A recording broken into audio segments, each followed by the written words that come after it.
Did it work? Yeah. Yay, it worked. Hi, everybody. I hope you're having a great Saturday. It's a beautiful day here today. Absolutely beautiful. It is September. It is not 9 million degrees outside, which is a really nice change. So, we are going to be painting for fall today. We're doing autumn greetings. I really had a lot of fun putting this one together. It's a very simple design, not too elaborate. All the fun is in the color palette, which is a little different, even for me. I wanted something a little more contemporary, something a little more playful, and I think I got that. And then I just filled in some of the gaps and some of the design elements with a little bit of eucalyptus because I really like the color palette and it melds really nicely with what we've already got on this. And then I just threw in some simple handwritten lettering, which I really like this style of font. I think it's very contemporary, very modern, and it's very clean. And it's really easy to do. So we're going to have a little bit of fun with that.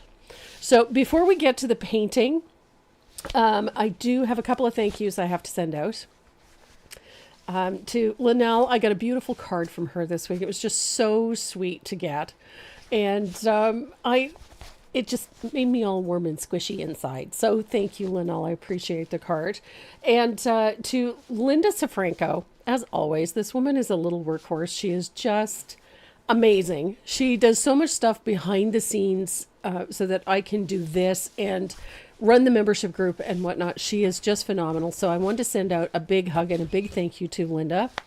And of course, to everybody that joins us on Saturdays, want to let you know how much I appreciate you coming and playing in paint with me on Saturday afternoons. I look forward to doing this, and it's so nice to see so many familiar names on that list in the chat. So thank you so much for coming and playing and giving me a reason to paint, because I have way too much fun with this. I have awesome giveaways today. I have 3 of them. They're really amazing. Tombow has created a limited edition mechanical pencil set, which is amazing. It comes with a fabulous eraser. They put them in some bright, really pretty bright pastels. I know that doesn't make any sense, but the colors are really awesome. And special packaging and whatnot. They are limited edition. I have 3 of those to give away today. And I also have some other Tombow goodies that are going to go into that little create bag. And we have some Dynasty Micron brushes, those fabulous detail brushes. And I do believe this time around it is a set of micro shaders. So they're amazing. So that is your giveaway for today. To get in on the giveaway, all you've got to do is participate. Join us in the chat. Hit the subscribe button. Hit the every button. Just hit all the buttons. The likes and whatnot. Just join us and have a little bit of fun. We do collect names from Facebook and from the YouTube channel, so there's no segregation there. I get to see all those names. And since I'm talking about names, I'm going to say a couple of shout outs to a few people. To Karen Jones. Mwah. Hello, sweetie. And Anna Fleury, hello. Deb Daniker, of course, Deb is a regular, and I absolutely love this woman. She's too much fun. And Lynn, I know, Lynn, Pony, Nako, I'm messing that up, and I'm so sorry, but hello. Cindy Kessler and Lois Ann Pritchard, Crystal Hendricks, Liz Minardo, hello, lovey. Liz Minardo is a wonderful lady, lives in the Hamilton area of Ontario. It's just the sweetest woman.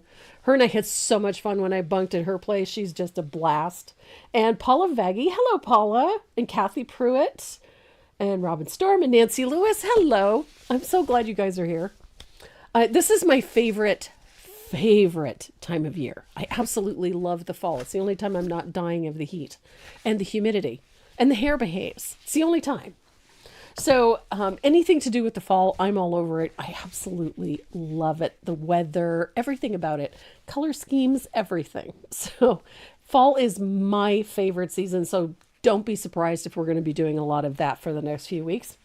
Next weekend, we're doing a Christmas piece. I've got a fabulous little surface that we've used before. We're going to use that little squatty tag with the stand, and we're going to have a little bit of fun with that for the holidays. So we're going to be doing a Christmas piece next Saturday, and after that we got a Halloween piece coming up. So I'm really excited about that.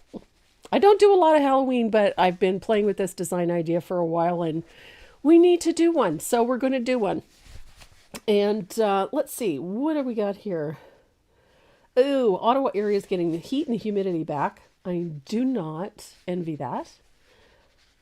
And Debbie Sears, do you miss fall living in Florida? It just isn't the same. You know what, Debbie? I lived in the middle of the country. I lived in dead smack. That's what I read. Winnipeg, Manitoba. Fabulous city. Great province. The one thing that I missed was the change in seasons, because we went from, there's only 3 in Manitoba. There's winter, summer, and construction. And there's no fall. It just sort of happens. One day it's 30 degrees and the next day it's minus 30. It just, boom, it just happens. All the trees just turn yellow and everything drops off. So they don't have fall per se. It's just, we switch right from summer into winter. So it's brutal out there. So where I live right now, the turn has started. We're noticing that the maple trees, the leaves on the maples are turning. The big empire on my front lawn is starting to turn a brilliant deep red at the top. I love that tree. And the maples on the laneway are all changing, and so are the poplars. And so the change is a coming. So having said all of that, whew, I know, my mouth runneth over today. So having said all of that, if you guys are ready to get started on autumn greetings, so am I. This is the piece we're doing today. I mean, it's just a fun piece. It's playful. It's nice and colorful, and I love the colors in it. I love the colors because one of them's Bahama Blue, and of course there's Asphaltum and Warm White. And then I've used a Warm Sunset for this pumpkin over here. And this one is Bubblegum Pink. I know it's a really odd combination, but it works. And this is the same color palette that I used for the little pumpkin pins. So if you're looking for those, we've got bazillions of them in right at the moment. We've got tons of little pumpkins. So if you're looking for those, we've got them. And this is the same color palette. So we're going to have a little bit of fun with it. This just has a feeling of very light and airy. It's fall-ish. Not very traditional colors. So it is a great deal of fun to paint, and it's not a difficult one. So if you guys are ready to get started, let's go. So I'll move that off to the side. I have my 10-inch circle. I've base coated it with lamp black. I've got 2 coats on here. And one of the things you're going to want to keep in mind is these 2 circles up here, these 2 holes. These are your hanging holes. You want those to be level for this next step. Now we're going to use a little bit of Warm White and a fugly brush for this. We're going to do sort of a soft barn board effect. I didn't want this to be really heavy and coarse. I wanted to keep everything light, and so that's what I am doing. I'm using a fugly brush and a little bit of Warm White. I put a little water in it or a little bit of glaze just so that it moves. And I start in the center and pull a vertical line right down the middle. And then we're going to do this in rows, like so. The reason I did it this way was to keep the lines vertical, because otherwise if they go diagonally, it throws everything off. We need them to be vertical. They've either got to go vertical or horizontal, but they can't go diagonally. It just looks really strange. So I'm just using a little bit of that Warm White. We want streaks and breaks in this, changes in. Does not need to be perfect. We want that dry look in places. I kind of like messing with this a little bit. I like that I've got, dark places, lighter areas that are just sort of grayed out. It does not need to be perfect. Oops. There we go. And I think that works. There we are. I never really want it to be too bright or too even. There we go. I like the distressed appearance. I like that it looks irregular. So there we go. Neatness does not count for this. So I'm going to dry this real quick. Oops. I can avoid beating the camera to death. So I'm going to dry this really quick, and then we're going to age the edges of this just a little with a little bit of asphaltum. I don't want too much.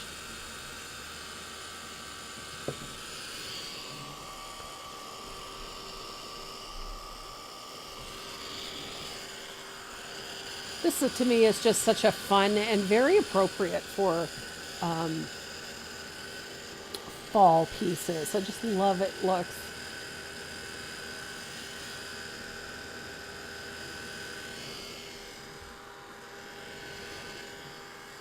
There's Miss Marjorie. Hello, Marge.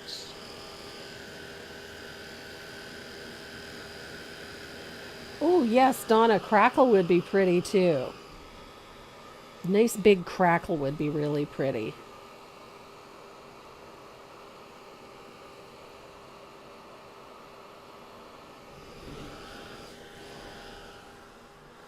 And I like the dry look of this. It just works really nicely.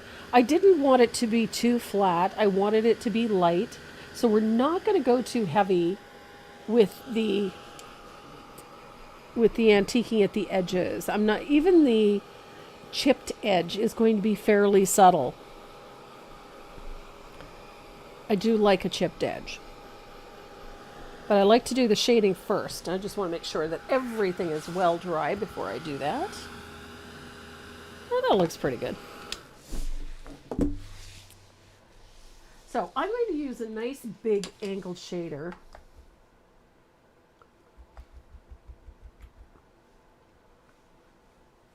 And a little bit of asphaltum. And I'm going to thin this out quite a bit. I don't want this full strength. Because I want this to be fairly subtle. So I'm just going to put a nice wide float of asphaltum all the way around the outside edge.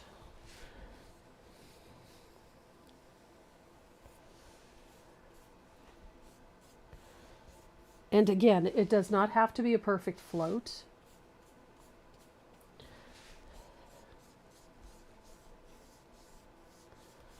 It's just a little bit of color, just so that it's aged a little at the edges. And then I'm going to dry that. It is a very light shading.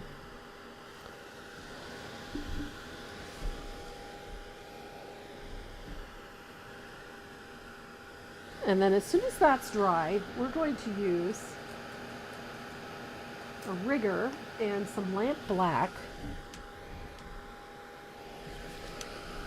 You can use a small round brush if you like.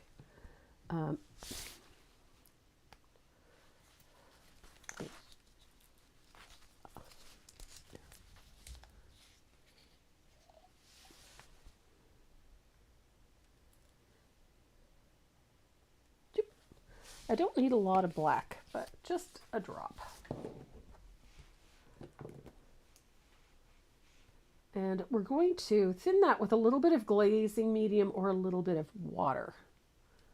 And we're going to put just a lightly chipped edge at the edges of this. Just nothing too thick. I just want to break up that edge a little, just like so.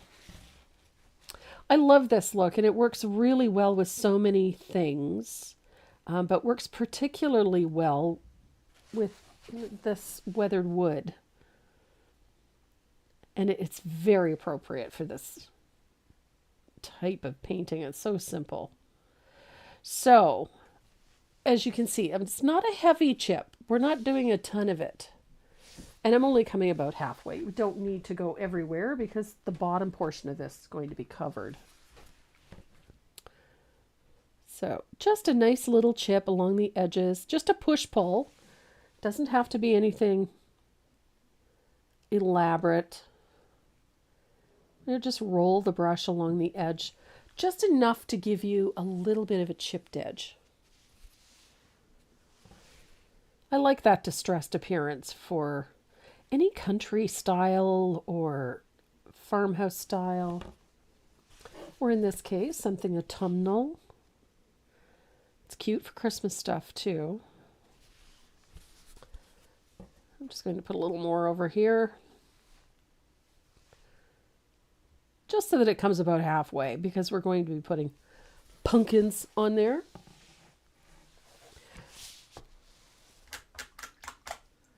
So we're going to dry this, and then I love a highlight on that piece. What size is the round? This is a 10-inch circular, and it's got a double hang hole at the top.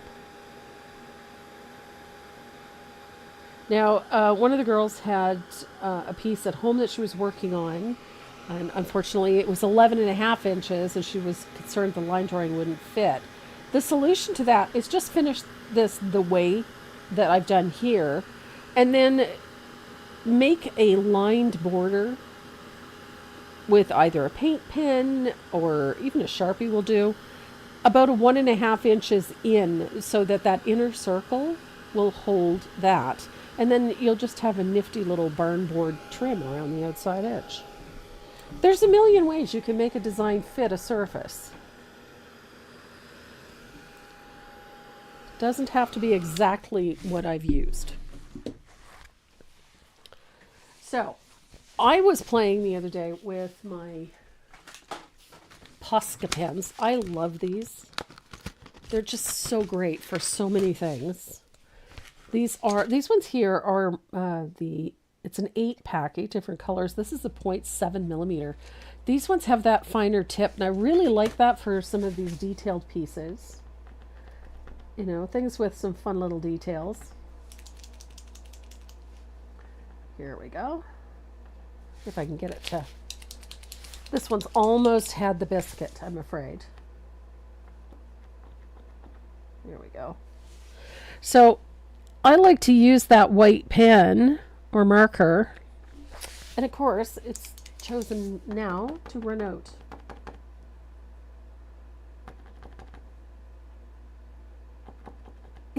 Okay. Yes, it decided to run out. I'll have to get a new one. So I'm going to use my bigger one. I'm just going to have to take a little care with it. I do love these. I just think that these are... But when you use one, the way I have lately, it's a good idea. So I'm just using... This one is also a fine tip, but it's a bullet point, so it's a little bit thicker. So I just take that white paint pen or gel pen or whatever you have, and I put a highlight on the edge of that barn board, just following the edge of that chipped paint. I just find it stands out really nicely.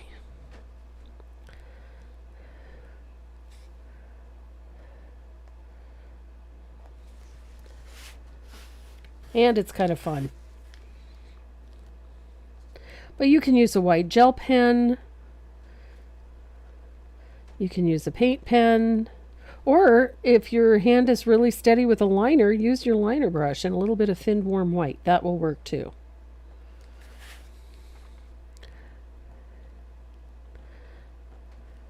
I'm really having way too much fun with these Posca pens.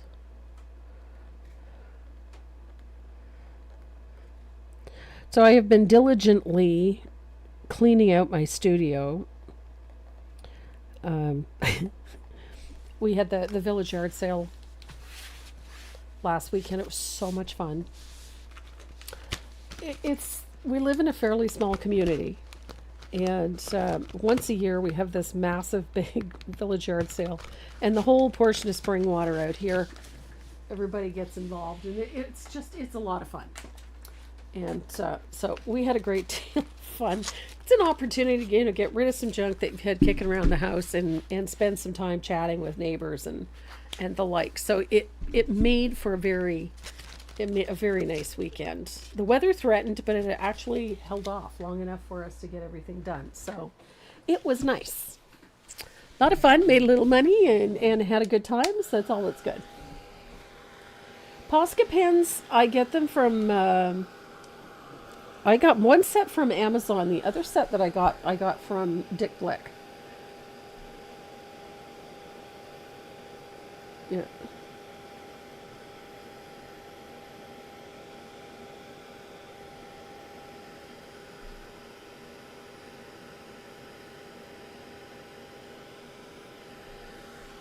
Yes, Anna Flurry, the Posca pens are permanent. They're acrylic paint. So they work exceptionally well. They are a pricey pen. Most people say it's a little too expensive for a marker. However, having said that, the quality of the tip, the quality of the paint, the high pigmentation, and a great many of these you can get refillables. So you can purchase the refilling cartridges, and so that in itself makes them an excellent value. So as pricey as they are well worth it.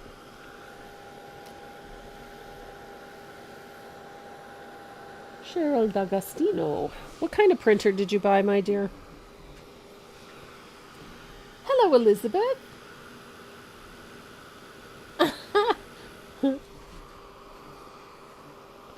There we are. So once you've gotten to this point, you are ready to trace and transfer your pattern onto your surface. And one of the first things you're going to notice is the pumpkins. Look how they down here and down here. Don't worry about that. Where's Renee? He came in late. Renee is babysitting the puppy my husband is building. So he's got Maze. He is following on the YouTube channel though. So I have my base coating done, just to get ahead a little bit because I need to prep. So once you have your line drawing on, you're going to put my glaze out here, and I'm going to grab my 3/8 angle. So what you're going to do is you're going to shade around your line drawing. Now, obviously, I did a little bit of base coating first, so I'm going to use a 1/2 inch angled shader and some thinned asphaltum. You don't want this full strength. And we're going to float in behind these pumpkins with a little bit of thinned asphaltum. Just like that. And it's just to give a little bit of depth back there. That's all.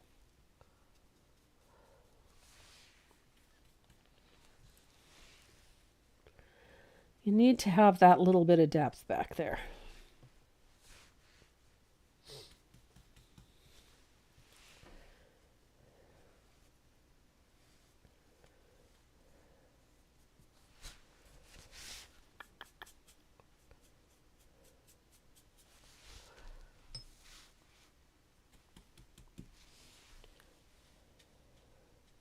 And again, it does not have to be a perfect float. We just want to give a little bit of a shadow back there. And I'm going to dry that.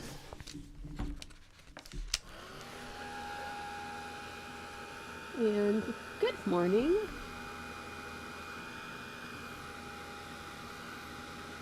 Wow.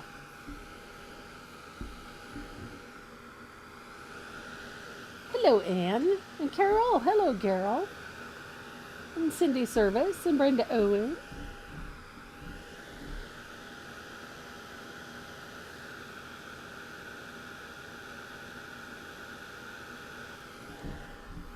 So, I've got that little shadow in behind. Nothing fancy. It's just a little one. And I also have my lettering trace on here. So we're going to put a shadow on the inside. And, oh goodness, I need a smaller brush. And I also need my mop. There we go.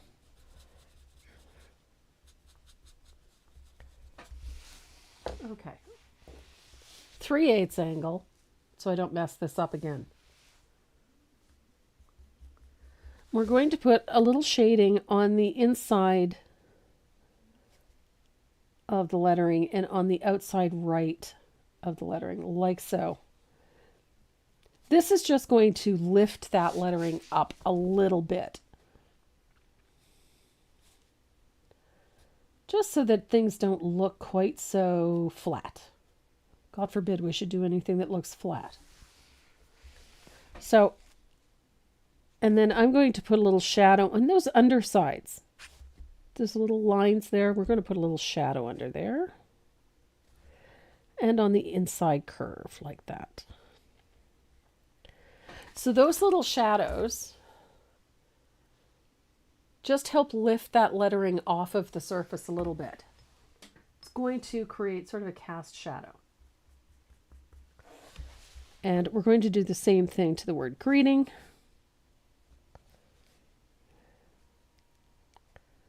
There we go. As simple as this lettering is, it still requires the same treatment that you would give any lettering to give it substance, to give it an element of depth. Even though it's a simple linear line, it's a simple linear font, sorry, good grief. It's not an extravagant font, but I think it still needs that little bit of oomph.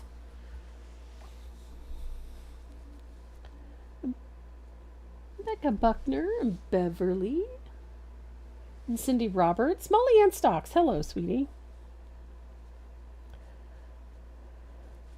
And again, don't forget those little lines, that undershadow right there. Those are important. There we go. So, look at that. Thank you, Donna. I am feeling a lot better. The cough has finally cleared. Thank goodness. Do I think it's better to paint the pumpkins first and then put the eucalyptus on? Absolutely.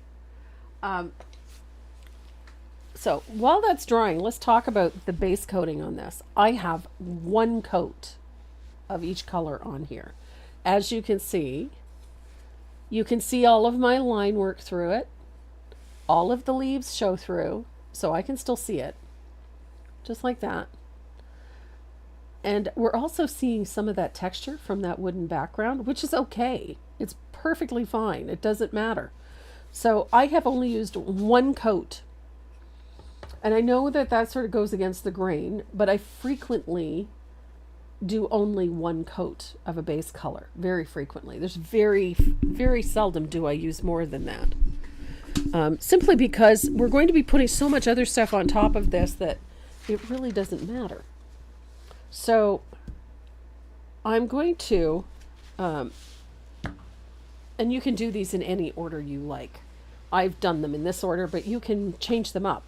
If you prefer to have more orange, put your orange pumpkin down here and put the blue out at the outside edge, or over here. You can switch them up any way you want to. The order of the color does nothing to take away from this design. So you can move them around any way you choose. I'm kind of partial to the blue pumpkin. That's my favorite. So of course it goes front row center. But if you have a preference, you do you, boo-boo. You can do whatever you like. That's the fun part about something like this, is that there's no real rule as to which color has to be where. So have some fun with it. When it came to choosing stencils to decorate these, I decided to go with the basics. And I chose my favorites. I'm all about polka dots. I do love my polka dots. I also love Harlequin, I use this a lot. So this one shows up a lot.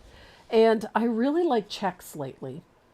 But something that I've discovered is not only do I like checks, but But I absolutely love the smaller checks, and I like them turned on their head, turned on the diagonal, so it creates kind of a diamond pattern.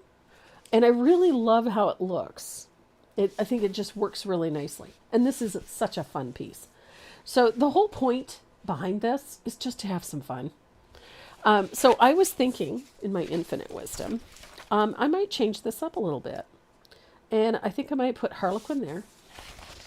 And I might put polka dots over here. And I'll do the diagonal checks over there. Just for fun, for giggles, because, you know, it's my painting. I can do what I like. And that's how I view it. If you want polka dots over there, you do you. How often do I clean my stencils and my stamps? It depends really on how often I use them. Sometimes they're absolutely tragic by the time I get around to cleaning them. But when I have a stack of about, 5 to 10 dirty stencils, that's when they get cleaned.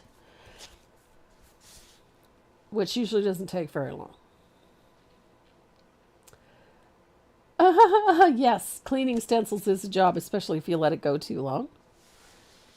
Which I frequently do. Cleaning out the studio, I got rid of a pile of equipment that just was not, like stuff that just was not being used. That, had been sitting in the storeroom for like 3 years because it just never got used. I got rid of a bunch of stuff because it was just taking up space, and honestly, I wasn't using it. So that kind of led me into cleaning out a whole bunch of things. So I cleaned out the storeroom, I cleaned out the closets and the cabinets in the studio. Would soaking them help loosen the paint some? A little bit of warm water, yes, absolutely. A little bit of Metzenbachers will help as well. Even some spray hand sanitizer will do the job very nicely, in case you're looking for it. This stuff is awesome for cleaning off stencils. This is a spray hand sanitizer, and it works like a hot damn. Stay away from soaking stencils in anything other than lukewarm water. The hot water will stretch the mylar, and then your stencil will never lay flat again. So I've got polka dot stencil. This is a 1/4 inch polka dot, M222. And I'm using a 3/8 stencil brush and some warm white. And much like everything else that I paint, neatness doesn't count. Perfection is to be avoided at all costs. These polka dots do not have to be perfect. They don't have to be opaque. They don't even have to be complete. But we just want white polka dots on our pumpkin. I'm going to stop about 2/3 the way down. We don't need them down here because we're going to have greenery and shading down there anyway. So I'm going to stop right about there. 2/3 the way.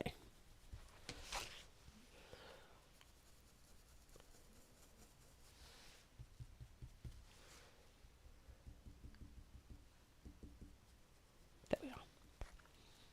So we have polka dotted pumpkin.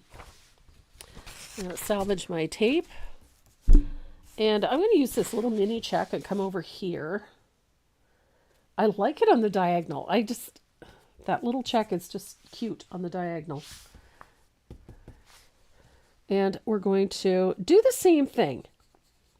I have a penchant for imperfect stenciling. I don't want these to be fully opaque. I'm going to distress them anyway.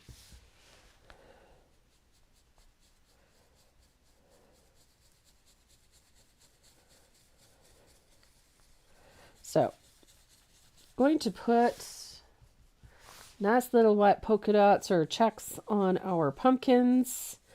And again, I'm not taking this all the way to the bottom. I'm going to come down about yay far. Just like that. And I think that's good enough. Well, maybe a little further.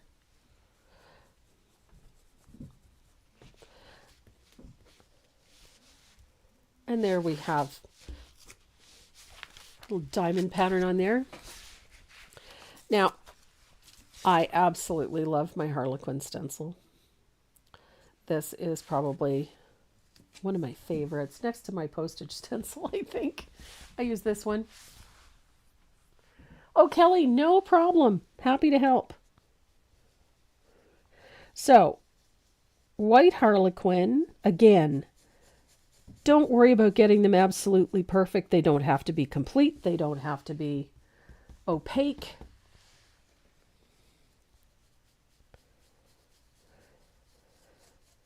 I just think that imperfect, all of the interesting things happen when things are imperfect.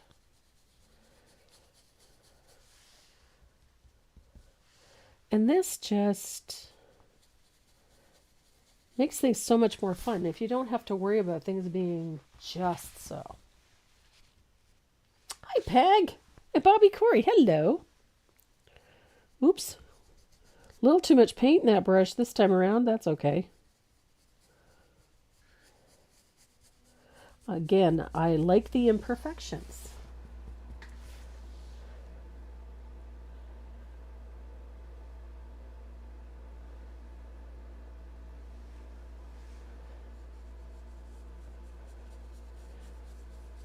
I like that I can see the pattern of the wood grain that we went to so much trouble right through those pumpkins. Just makes them so much more fun, so much more interesting. And I'm going to have a peek. Oh, look at that. I love it. Love it. Oops. Fingers are like God's paintbrushes. Love it. Okay. I love. Love, love, love.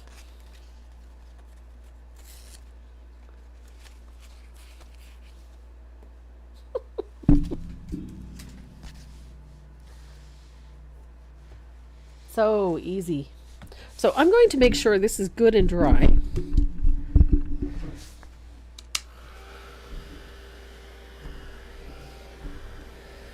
Hi, Lillian.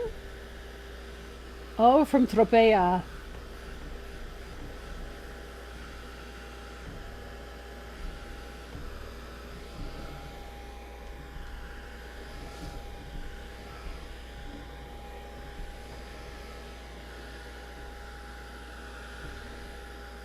Ooh, I like the vine stencil. Yes, it would. It'd be very pretty, Mary.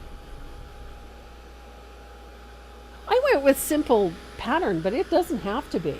You can use whatever you want. My only concern with the stencil that I chose is I wanted all of the color to stick. I didn't want to take anything away from the color. That's my only reasoning. And so I looked for stencils with lots of opening. However, having said that, I love the idea of vines and tendrils on it, or little flowers, or lace. Lace would be so pretty. So I can't not distress things. So I'm going to distress the checks, all those stencils. I'm going to distress them a bit, just with a very fine piece of sandpaper. In this case, I'm using my this little sanding disc. They are very hard to find, and I absolutely love them. The company that I got them from no longer exists, so it's hard to tell you where to go to get them. So I'm just sanding that lightly, just to wear those. I love that they're nice and smooth.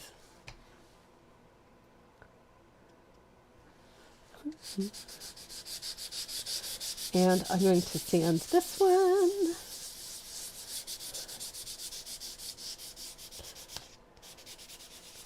I got the little wooden pumpkins, the 6-inch ones, and I've been having way too much fun with those too. So I have distressed everything, and now it's time to start shading these pumpkins because now we've got everything distressed and ready to go. It's time to start shading them. I'm going to use a 1/2 inch angled shader. And the first one we're going to shade is this one. I used bubblegum pink for the base color. And the shading color I'm using is this one. It's Joyful Pink. It's one of those, irritatingly bold pink colors. Not a pink person, me. But I've been a little obsessive about it lately. So we've got a little bit of Joyful Pink. I'm going to thin that out with a little bit of with a little bit of water or glaze, and you're going to shade into the creases of this pumpkin with that Joyful Pink. Now, when you get down here, just sort of brush it out. There we are. Creases. I'll come over to this side. Crease.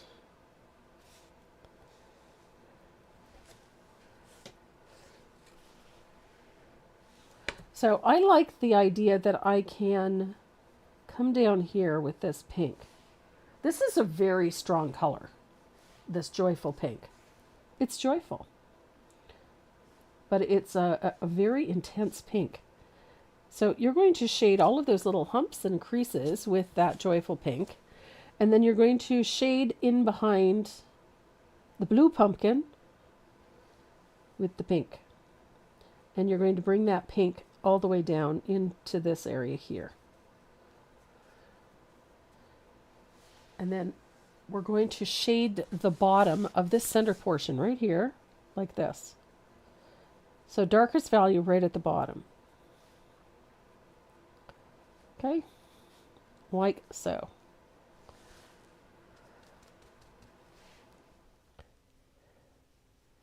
Don't be afraid to get a little pink in there, it's fine. So we have a nice little pink pumpkin. Now this area down here is going to be heavily shaded, and then we're going to have a lot of greenery and whatnot over it. So don't worry, don't fret too much about this. Carol asks, what would you use if you don't have Joyful Pink? You can use, I'm way ahead of you, Fuchsia Pop, or you could use Strawberry. Either one of these colors will work just fine. And if you're really in a bind and you don't have either one of those, you can use Royal Fuchsia. So essentially all you really need is a dark pink. Doesn't have to be exactly Joyful Pink. It just needs to be a darker pink. And I kind of like the Joyful Pink because it has a little bit of, I know this is going to sound funny, it has a little bit of blue in it. It leans towards the violet. So it makes for a really nice shading color on that pink. So I'm going to dry this. We get all those creases shaded. And all that really does is just establish the overall shape and texture of the pumpkins. So I'm going to dry that. And then we're going to come over to this pumpkin here. And we're going to use Asphaltum to shade our pumpkin. Again, make sure you use lots of water or lots of glaze. We're going to thin this out a little bit. And we're going to put a nice little shadow on our pumpkin.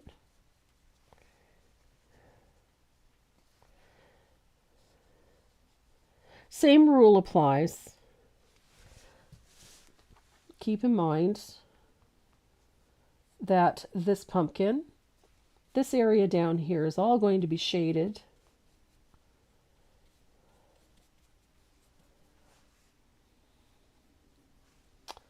And I just messed that up. Hang on a second. Okay. Okay. I missed the line. I was following the wrong line.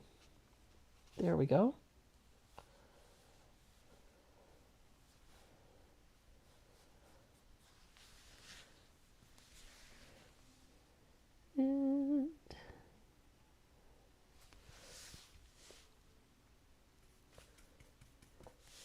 So we've got a little bit of shading. It helps, again, shapes our little pumpkin on that side. This spot down here, again, don't fret too much. We're just going to put layers of shading in there anyway. And I'm going to put a nice little shadow right at the base of this portion of our pumpkin. Look at that. So we have an orange pumpkin, we have a pink pumpkin. Now we have to take care of our blue pumpkin. So the color I chose to shade this is Prussian blue.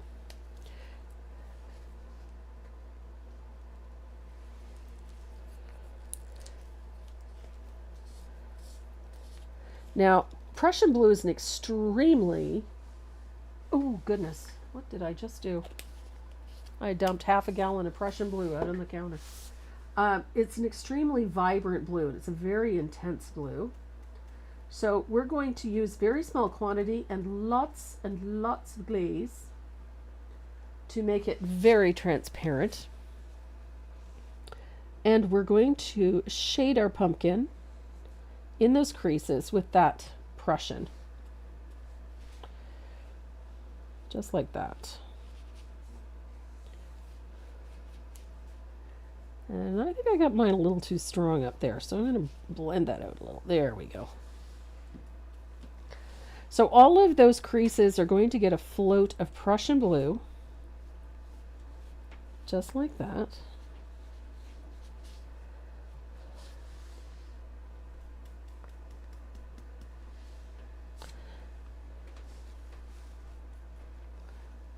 And I'm going to do the same thing on the other side.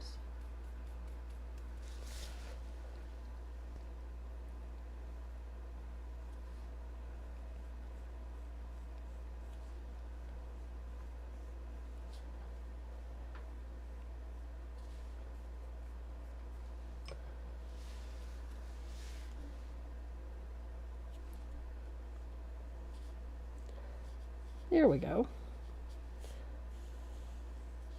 And I'm going to fix this shadow because it's just not cutting it.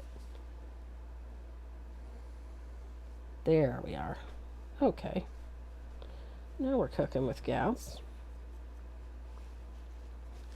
And then we're going to do the same thing right across the bottom of this one. We're going to put a nice float. What have I got there? There we go.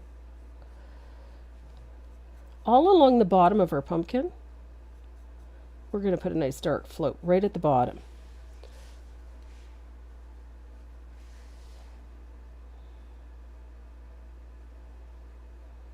Like so.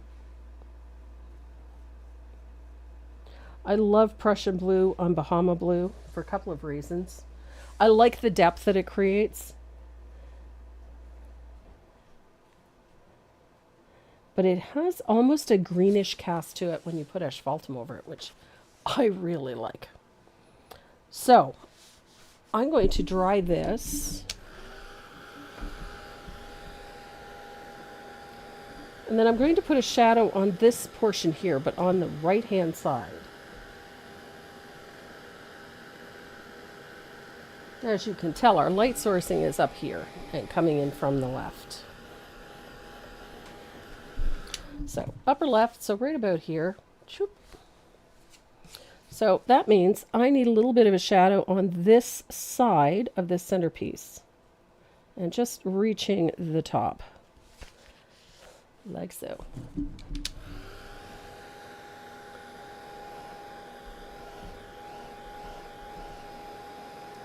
And then we're going to start deepening all of these shadows.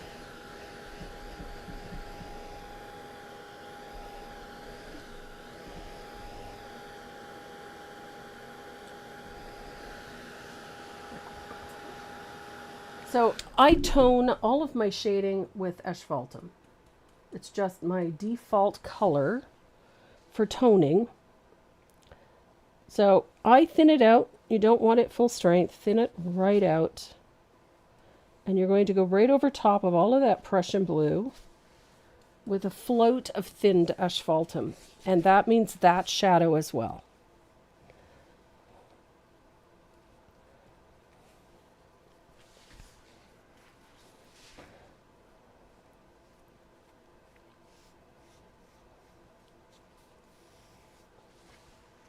I love asphaltum for this.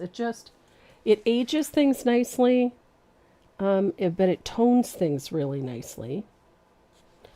And it gives our pumpkin a little bit of age, which is what I like. I like a little bit of age on my pumpkin. And that shadow that we put across the bottom, we're going to do the same thing. We're going to go over top of this with that asphaltum. It helps deepen those shadows, but at the same time, it gives us a nice, there's almost a warm feeling to it.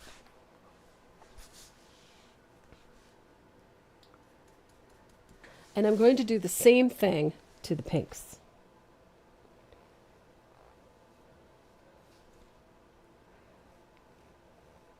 And again, it just sort of warms things.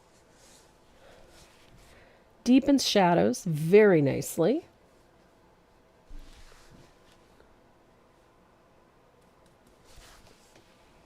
Wherever I've put that joyful pink, including those shadows across the bottom of the pumpkin. We need a little shadow on that side too. I forgot to put the pink there, so I'm just going to go in with some asphaltum.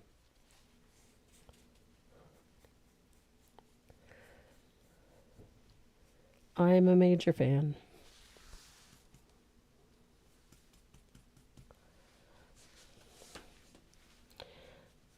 So while you've got your asphaltum out, you're going to come down in here. All these little shaded areas down here are going to get that asphaltum.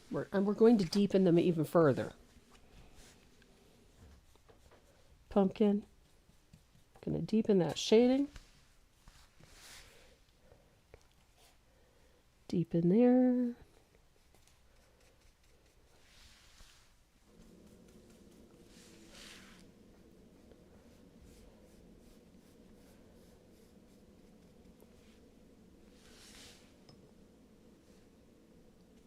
Easy peasy. Hi, Gail. Yeah, I am doing much better. Allergies are easing off. I've managed to get rid of the bronchitis, and the asthma seems to have settled down. So you guys have been awesome. Thanks for being so concerned and so understanding. I appreciate it.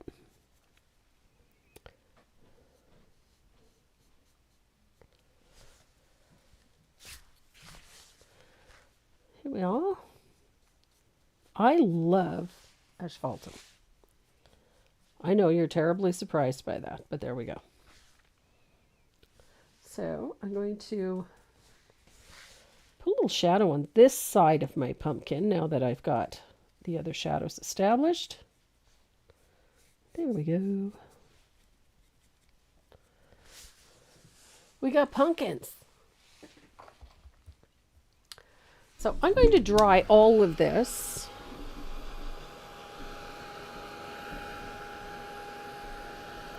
Make sure it's good and dry.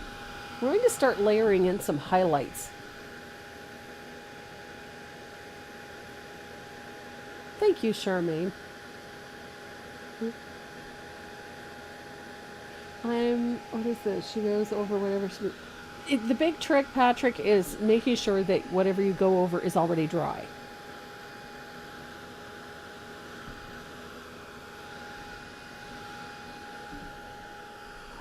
Oh, Shannon, I feel so bad for you. It was bad enough when we were just, pollen and everything everywhere this year, but we've been lucky. We haven't had to contend with fires, so no smoke and ash for us.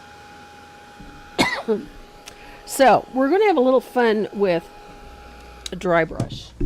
Now, everybody has their favorite dry brush.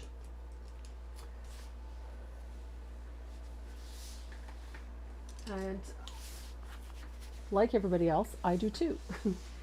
These I love. I've been playing with these ones for a great many years. These are Mezzaluna. These are Dynasty's dry brush. I really like these ones. I'm going to use this mid one, this mid size, the medium, and a little bit of warm white.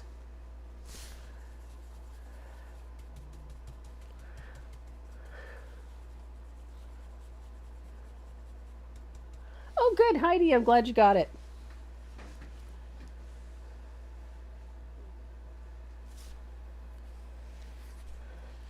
So I'm going to put highlights at the upper left. And I call these concentric highlights. So essentially I'm going to put a highlight in, like so. Dry brush that in. And then the next layer is going to be the same shape, a little shorter and a little narrower, so that each highlight you put on that follows gets a little bit brighter and a little smaller, and it creates a nice, soft highlight. So that when you end the highlighting, you end up with a really bright spot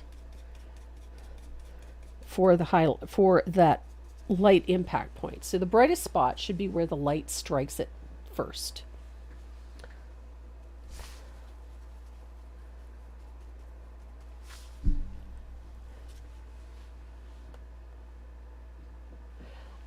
This is just for simplicity's sake, Nancy. I extended those colors down there just for the sake of simplicity. They're all going to be tucked in behind greenery and whatnot anyway. So something needs to go in there. And so I just thought I could continue the color from the pumpkins. Once the greenery goes in, it covers up most of it anyway. Just for the sake of simplicity. So little dry brush again on the upper left. And of course you can always switch to a smaller brush if you're more comfortable with a smaller one in those smaller areas. I'm okay with the bigger one. And because our highlights are on the upper, we're going to come back in here. Oops. I'm going to put a highlight at the top of these as well, because that light is striking there. There we go.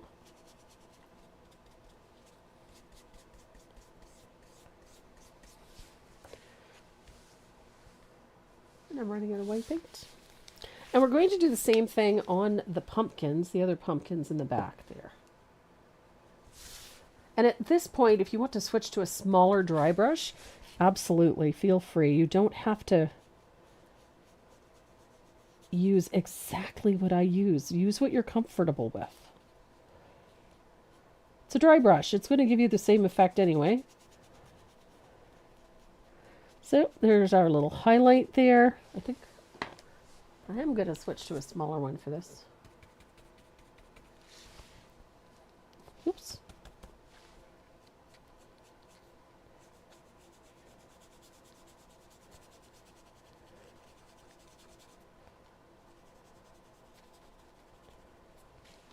Little highlights. And again, you have to put a little bit at the top on those smaller ones. There we are.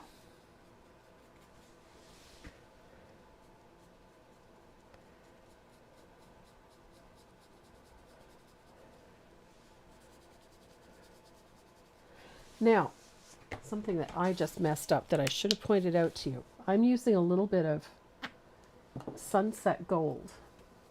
I should have done it before I did the white. It's a little bit of sunset gold on that orange. And the only reason I switched to a sunset gold was because the white by itself is a little glaring on that orange. So I'm going to dry brush a little yellow in there first. And then I can brighten it afterwards with a little bit of warm white. Just using it a little more sparingly on that orange, because it does stand out quite dramatically if I'm not careful. So, and if you're more comfortable using a lighter shade of orange, then by all means, you can do that. But I tend to gravitate towards a yellow for oranges. Oops. Ever have a day where you could mess up the Lord's Prayer? That's me today. There we go. And I'm bringing in a little yellow. some days, you know. And a little brighter white on that impact point. There we go. Hello. Hello. Renee's here. You get some ink. I what?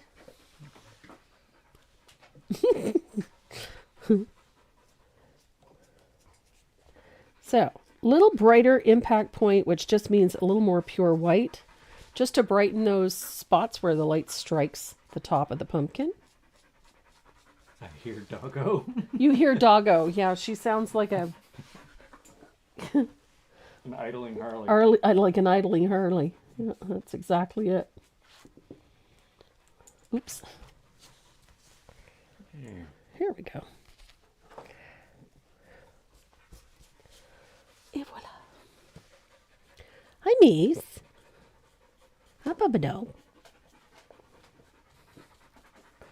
There. Hi.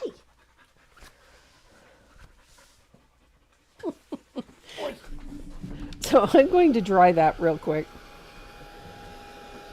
And then we're going to work on the stems of the pumpkins. Those are pretty straightforward. We're going to use a little bit of lush green or antique green. Or avocado, or no, avocado will work just fine if you don't have lush green. We just need an earthy green for this. And we're going to base those stems with lush green. What have I got? Honestly, put my finger right in the blue paint. That's paint? Yeah.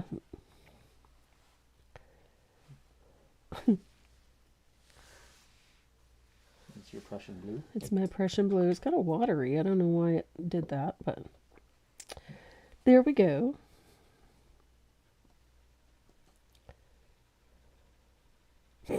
It's never me.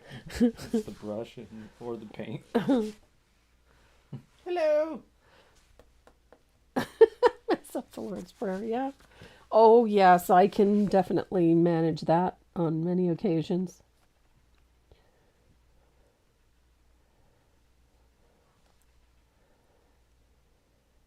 So nobody's asked, but we're having chili tonight. It's the first chili of the season. Yes. So I put that on before we came down and set up cameras and whatnot. So chili is cooking, and we're going to have homemade biscuits.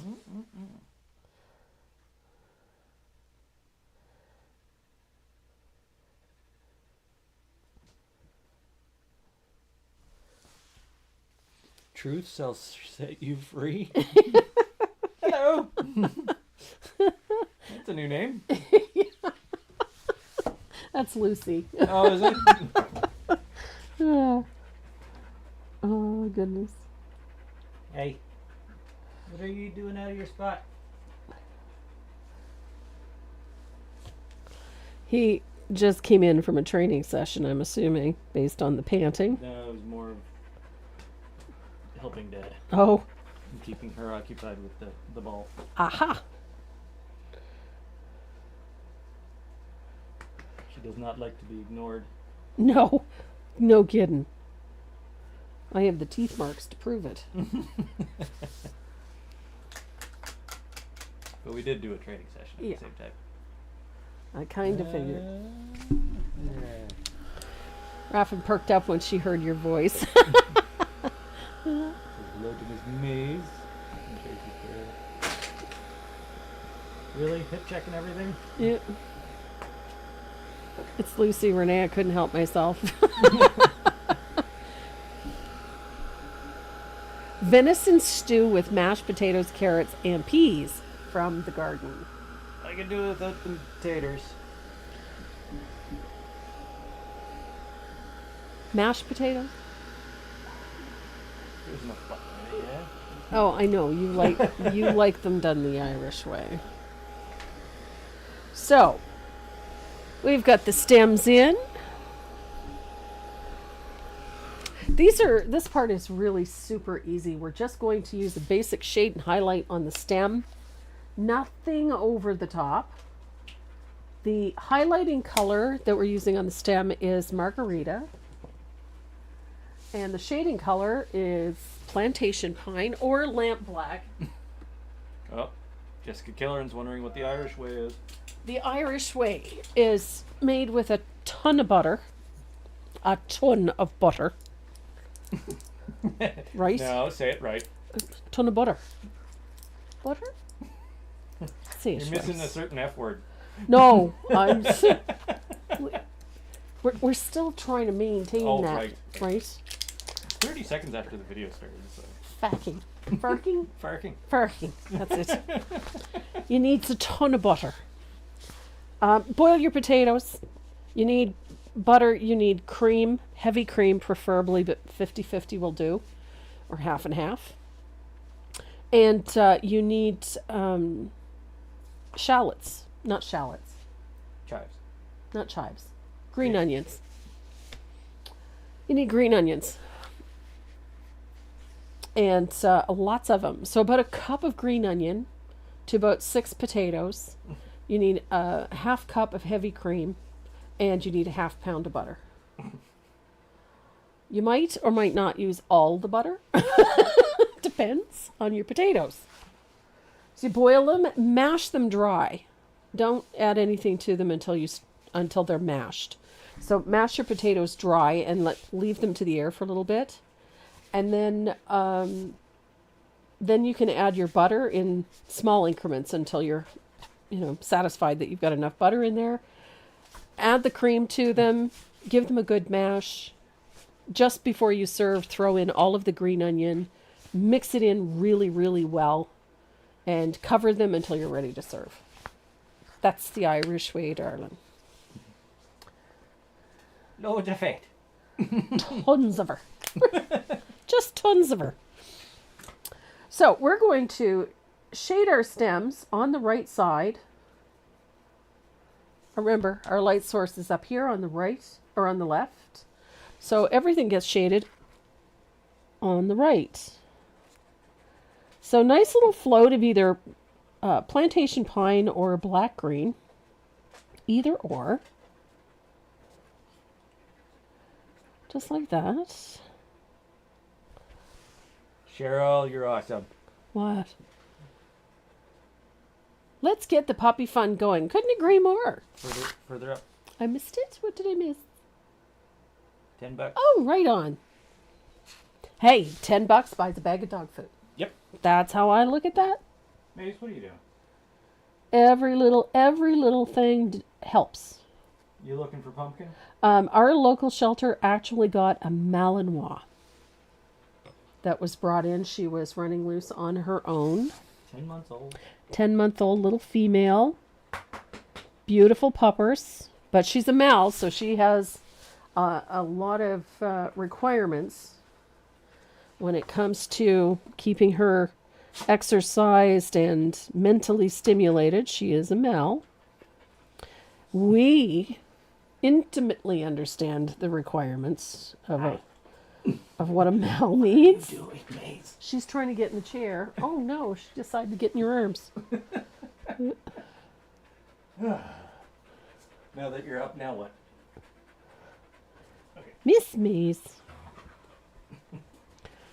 And she growls when you put her down. Like, yeah, it's easy to lift 70 pounds of wiggling Malinois. So there's our stems, nicely shaded.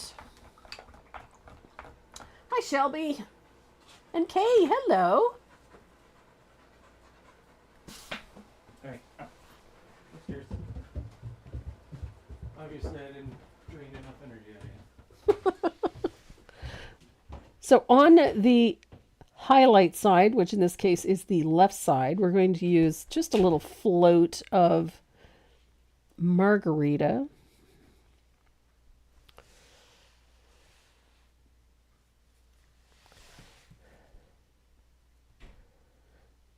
Et voila.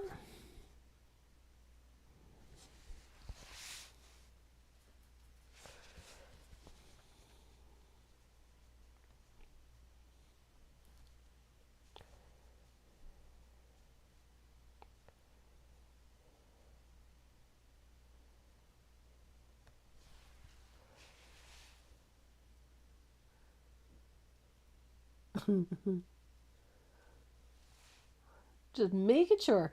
Irish mashers. I was raised on lots of butter, lots of heavy cream, lots of green onion, and white potatoes, not yellow.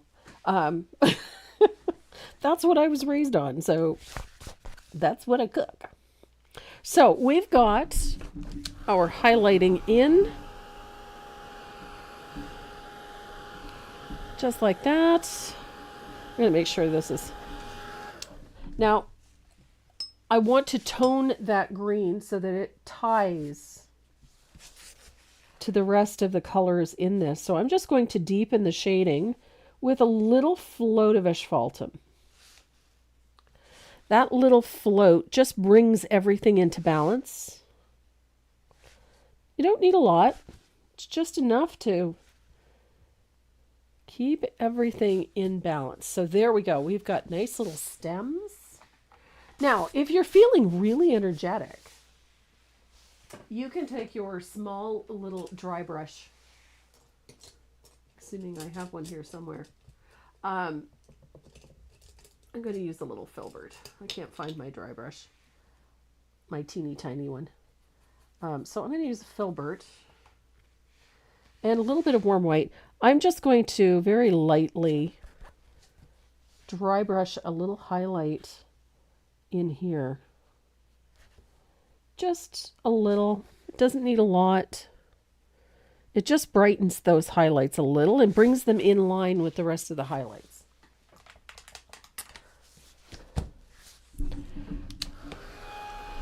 And then, Kay, you did miss what we were having for dinner, but I have a big pot of chili on. Hello, Nancy. Egg lady, 6 dozen beautiful farm fresh eggs. Oh my goodness. All shades of tan to brown.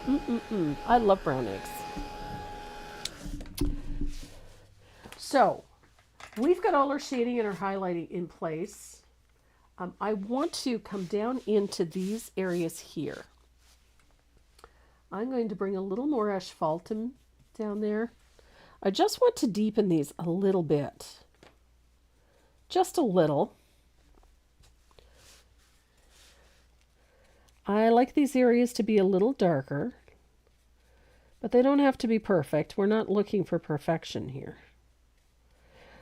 This piece is painted fairly loosely. There's no meticulous highlights, no meticulous shading. Everything is done loosely. We're going to do a little bit of outlining with a gel pen, and that's going to give it almost a stitched look when you get a little closer. So I'm going to make sure this is good and dry. And then we're going to start base coating all of that eucalyptus with this. This is Desert Cactus. I love this color. I have used this color a lot. I'm going to turn my palette around here so I've got a clean spot. So a little bit of Desert Cactus. I'm going to grab a better rigger. This one is... I've noticed some of my riggers have seen better days. I've got 3 or 4 in different sizes, and they've all taken on this rather abused appearance. So we're going to start by base coating our little eucalyptus leaves. They're sort of heart-shaped. Not perfectly heart-shaped, but sort of heart-shaped. With a little bend.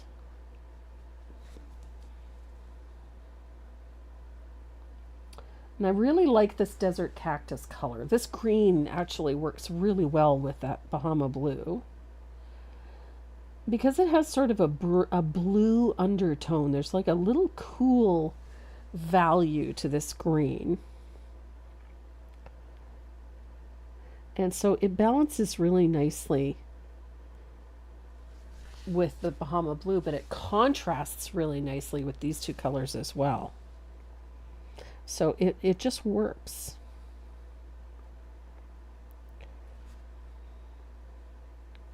And when I was choosing colors for this piece, that's kind of what I wanted. I wanted something a little more contemporary, something a little slick, nothing too traditional. Even in my choice for the orange pumpkin, I went with a color called Warm Sunset, and it's closer to a terracotta than it is to an orange.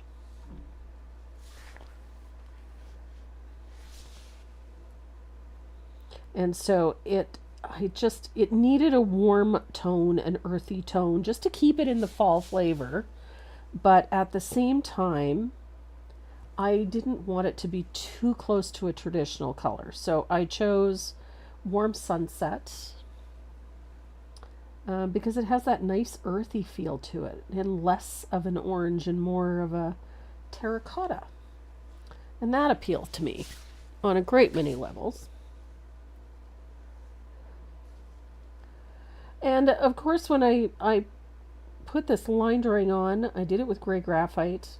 And because I'm using layers of color, I've got the ability to see the line drawing right through the paint. They're faint, but they're still there. So it makes it a little easier to base coat.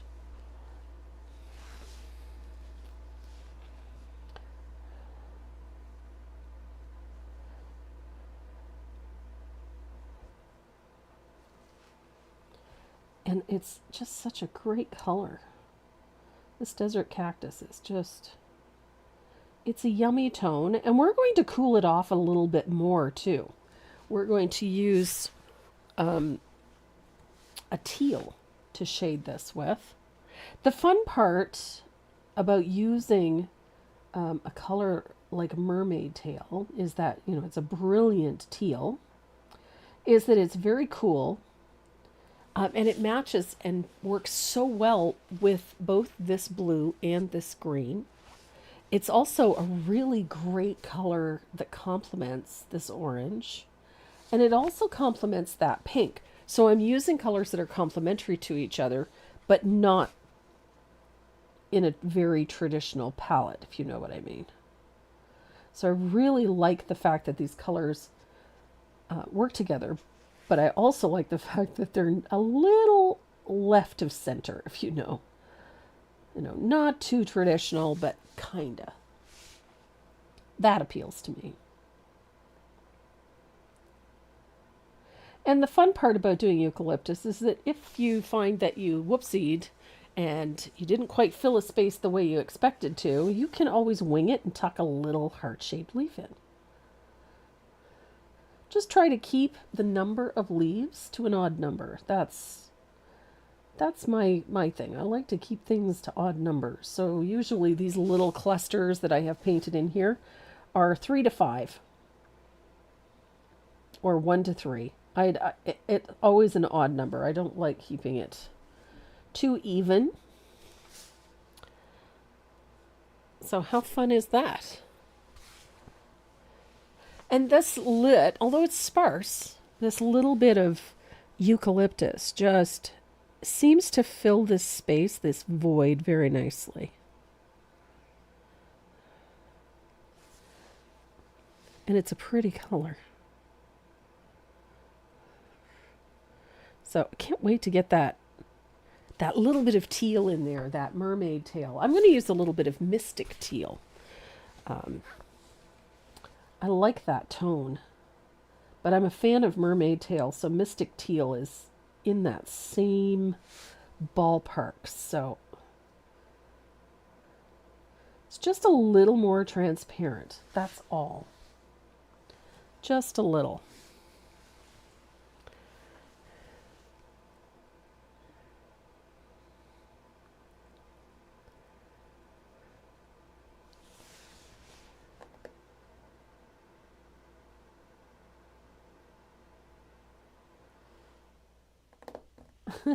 Enjoy your class, Shelby. Oh, Charmaine, I actually had somebody email me and ask me if that was a true story, and yes, it is. I've had some really hilarious things happen to me over the years while traveling. But that one I think is still one of the funniest. And it wasn't so much the fact that I was, stopped and heartily questioned, I might add. But the really funny part about all of that is that I was surrounded by, big police officers and TSA agents and Homeland Security people and being lectured on the evils of transporting human remains. But not one of them really wanted to open that bag. They were terrified to open it. They didn't know what they were going to find. Obviously, there was a skull in there, but they weren't sure that they were going to find a human head or I don't know, but it was pretty funny. And I couldn't stop laughing because I thought the whole thing was just ludicrous, but it was, that wasn't helping my case. I can tell you that. But the gentleman that was standing next to me thought it was equally funny, so. And he had nothing to do with it, but his curiosity was killing him. So it was just hilarious. I mean, it's funny when you read it. At the time, I wasn't taking any of it all that seriously because I knew that, there was nothing in there that was against the law, but I could have been in very deep trouble. But fortunately, I have a sense of humor. So, yes. But yeah, for those of you who were wondering if that actually happened, yes, it did. And I could probably regale you with a number of things that have happened to me at airports and whatnot over the years. I've had some Lulus. Some not so funny. Some really, really funny. When was that? About 6 years ago. Deb Antonick and I were traveling home from, I think it was Portland or Seattle. It was one of them. We were traveling home and I had to board a flight. And I had purchased a human skull replica. I think I got it at Target. And yeah, it was fun. Absolutely. So there's your eucalyptus. I just think that this has a nice slick contemporary look to it. It still has that sort of country feel, that very light, airy feel. But I really like how it looks with all of these pinks and blues and whatnot. And remember what I said about not worrying too much about these little areas down here? Well, this is why. By the time we get all of this done with the stems and the leaves and the little curly cues, you're not going to see any of that anyway. And certainly not enough to make it an issue. Hey, Faye. Hello, sweetie. Oh, I'm glad you took a minute. No, I'm not done.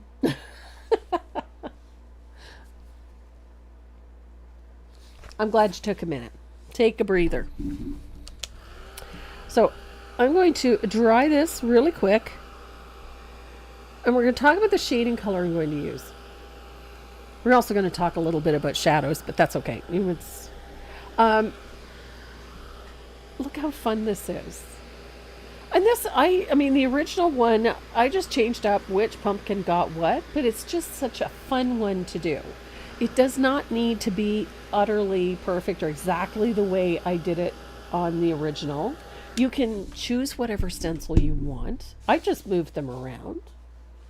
So it makes it a very relaxing piece to paint because you don't have to adhere to all of these, those minutiae in it. So it's just a fun piece to paint.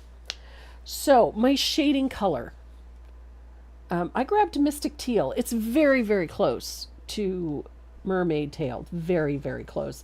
The only difference, this one is a little bit more transparent than Mermaid Tail. Just a little, quite honestly. So but it's just such a yummy color. So, so yummy.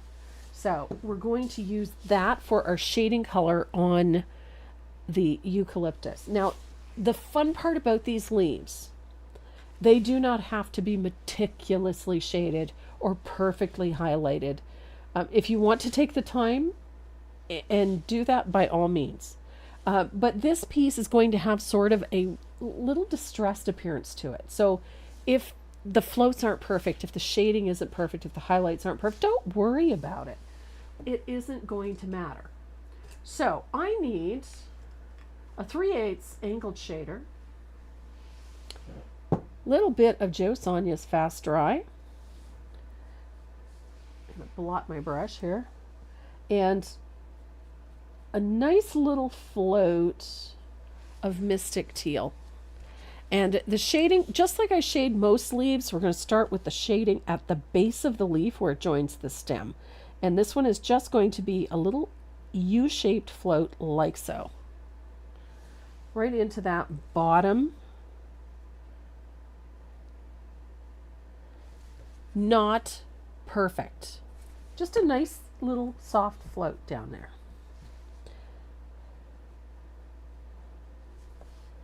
I don't fuss over this one. So this first float, you're going to do this first float on all of the leaves first.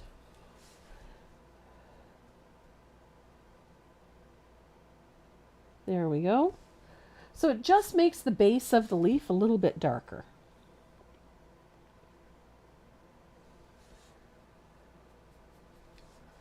Make sure you thin out your paint a little bit. We don't want it full strength, but it needs to be at least a value darker than the rest of the leaf. But look how pretty that teal is against that desert cactus. It's just such a gorgeous shading color for this desert cactus. It gives it a little bit of life, a little bit of zing, which is so important. What's life without a little bit of zing?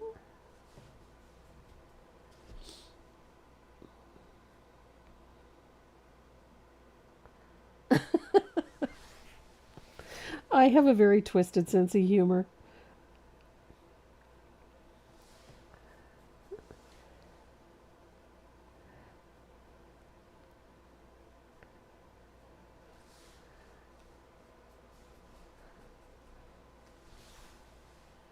Oh, how nice.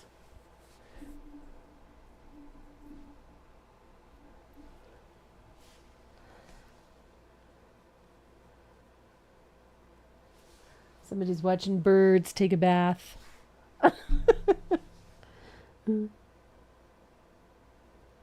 So, I'm going to finish this one more leaf on here just so that I can show you. I know you can't see it until I lift it up, but I want you to see where that shading goes.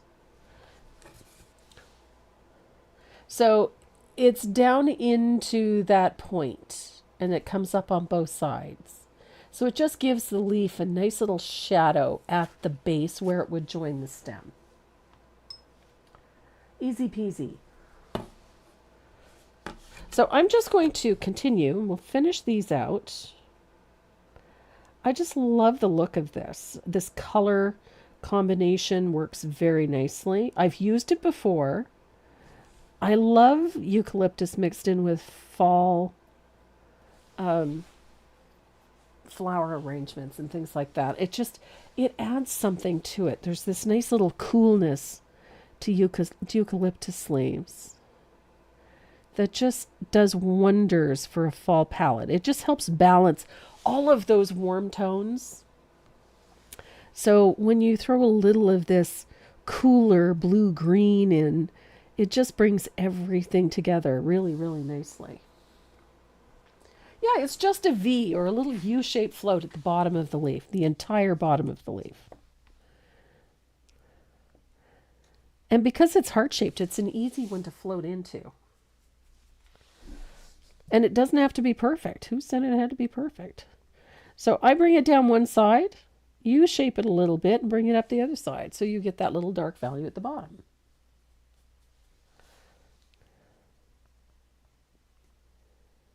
Et voila. And again, they don't have to be perfect. And we're going to do some really sketchy, I know that sounds so funny when you say that. That's sketchy outlining to it. It just makes everything look a little softer. And so it also detracts from any little areas that are perhaps not as smooth or as crisp as you would like them. So it gives you an opportunity to, deal with a few little perceived flaws. Personally, I don't think of them as flaws. I just think,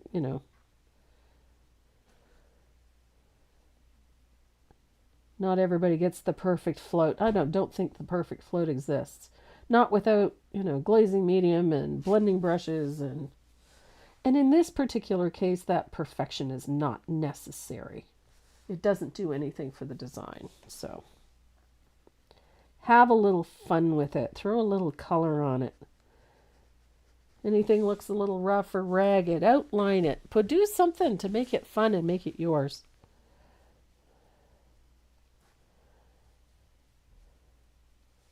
And this is just a fun piece to paint. There's nothing difficult about this one, quite honestly. A little practice with the floating. I'm going to rinse my brush out.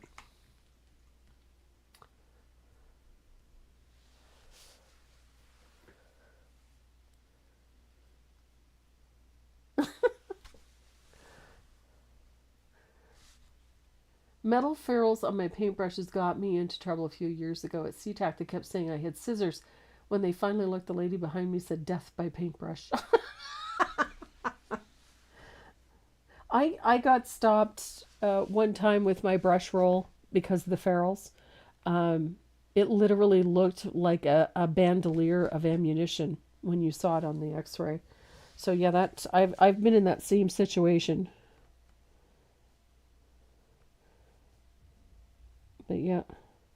But I've been in that situation for a number of reasons, a number of times.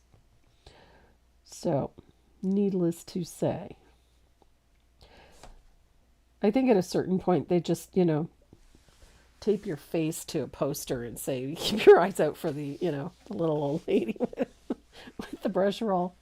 Kathy! Hello, sweetheart. So nice to see you.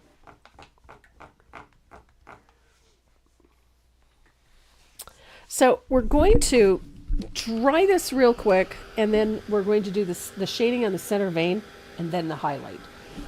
Super easy. We are not worrying about a ton of little detail on this.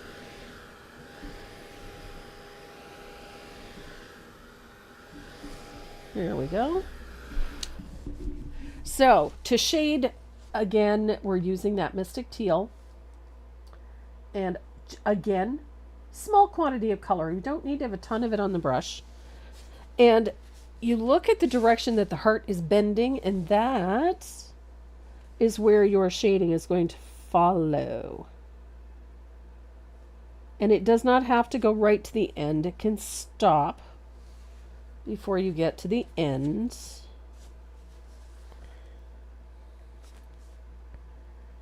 And I stop right there. Look, just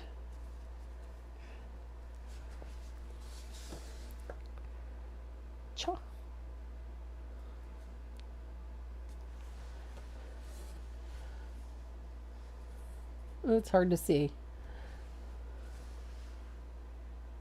I may have gotten a little too light. They aren't, the camera's kind of washing them out. The lights are kind of washing them out. So from the bottom, I'm going to make one a little darker. There we go. It's a little darker than I ordinarily would do, but it gives you an idea. It's a little darker under the cameras because it's really dark on my side, but under the cameras it's not so dark. There we go. So those little floats just enhance the look that the leaf is bending in one direction or the other.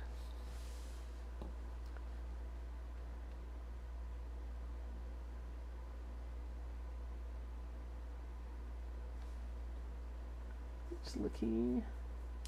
If you enlarge the pumpkins, could you still use the same stencil? You could use the same stencil, or you could go to something larger. That's entirely up to you. On a larger surface, a small pattern like this one might look really busy, but then again, it could be perfect. So my attitude towards that is it's just paint. If you don't like it, you can always paint over it. Or you could switch to a bigger stencil. Or you could put, layer the two. Honestly, I think you can do almost anything.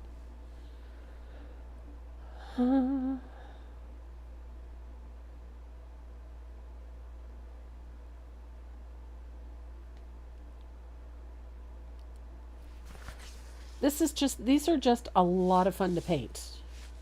And again, don't overthink it. Just have some fun with it. And when it comes to using stencils, when it comes to choosing stencils, it can be almost anything. You could use an elaborate brocade stencil on one pumpkin and then something like polka dots or checks on another, or you could use something with a vine pattern in it. You could use almost anything. The fun part is it just creates something out of the ordinary on what is seen as a very traditional autumnal pattern. So, which was entirely what my goal was just simply to use something that was a little out of the ordinary to give this a more contemporary appearance. And that's all I really wanted to do. It still has that, that autumnal, I made a mess there, that autumnal feel to it. It has still has a little bit of that country feel to it. But at the same time, it's not an overtly country look. So you could have a little fun with it. Why not? Do whatever you want. Feel free to use whatever stencil pattern you like. I love stencils. I love that stencils can add so much fun to something so simple.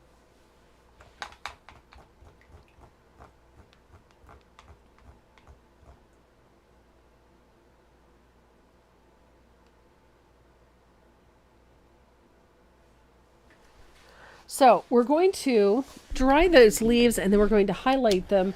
And again, the highlight is going to be very simple, very loose, nothing too structured. We're not going to worry about whether or not they're perfect because it honestly doesn't matter. And I just realized that I missed a leaf. Here we go. There we go. So our highlight color is going to be a little bit of warm white. And I'm going to thin it out quite a bit. And I'm going to put my highlight right at the edge of the leaves, like so. First highlight, right to the edge, top of the heart. Know what I mean? So just opposite of that shading that we just did, at the base of the leaf. We just want that little bit at the edge of the leaf. Make sure you thin it out. Does not need to be full strength. So, nice little white float out at the tip of the leaf. Doesn't need to be super bright either. So we're doing that top edge. When it's completely dry, then we'll highlight the center vein. But I like this easy peasy little float right at the edge of the petal of the leaf. Just gives these leaves a slightly frosted look. Eucalyptus kind of has that lightly frosted appearance. That's essentially what we're going for. We want that frosted appearance. And I love that look. Keeping it light and subtle. We don't want this to be in your face.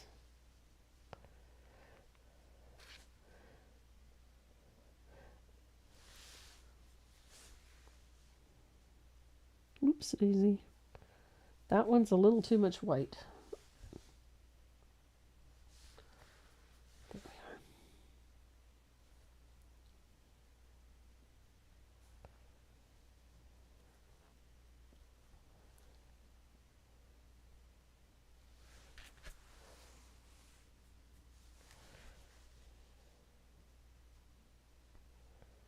Et voila.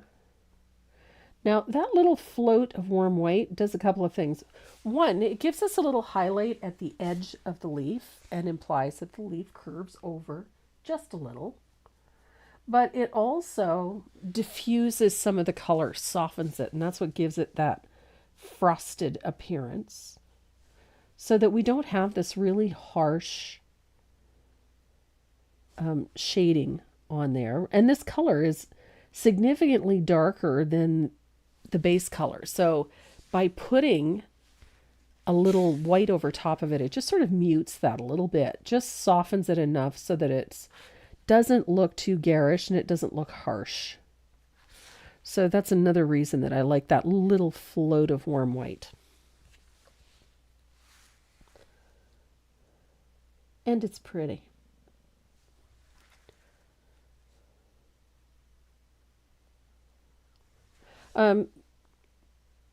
On that note of donating to senior citizens groups, our local school system does not have an arts program at the primary school level.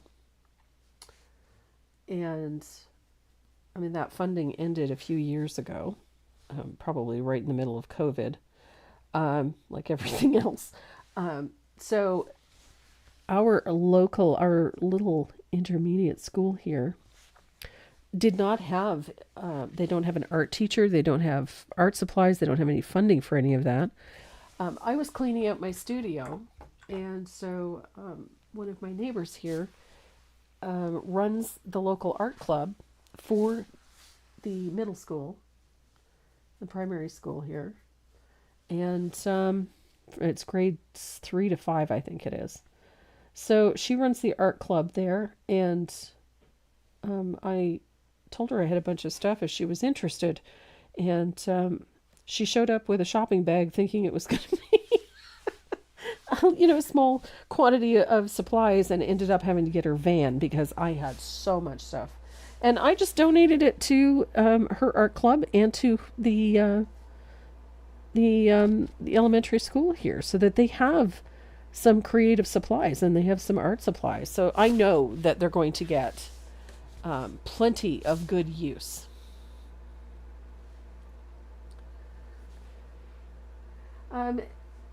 It is. I mean, education is, the focus is not on teaching arts and creativity anymore. Certainly not at the intermediate level, at that level, which is a shame because I think that that's when they're like little sponges. But, but they have some really dedicated teachers, so I think it's awesome. And I'm tickled that all of those, excess supplies, stuff that I am not using, could go to good use. Okay, so we've got our highlights in place. Ta-da! Now I'm going to highlight the center vein area, which means I'm going to put a highlight starting at the base and following that little highlight line. And look what it does for that leaf. So now it's got that nice little rounded over look to it. So fun. I like the little sort of bulbous heart-shaped look that this gives it.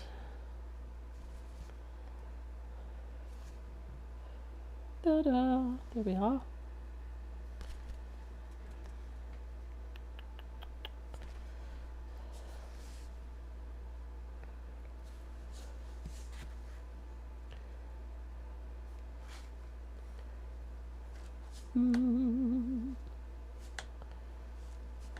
Okay.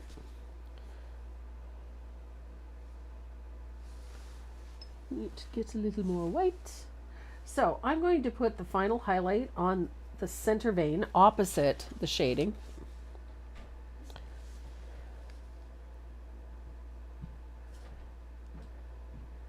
And I'm going to pull that highlight up and over. So it not only does it follow the center vein, I'm going to take it over that side so it's just a little curve to it. Just gives that a nice rounded out appearance. And again, it does not have to be perfect.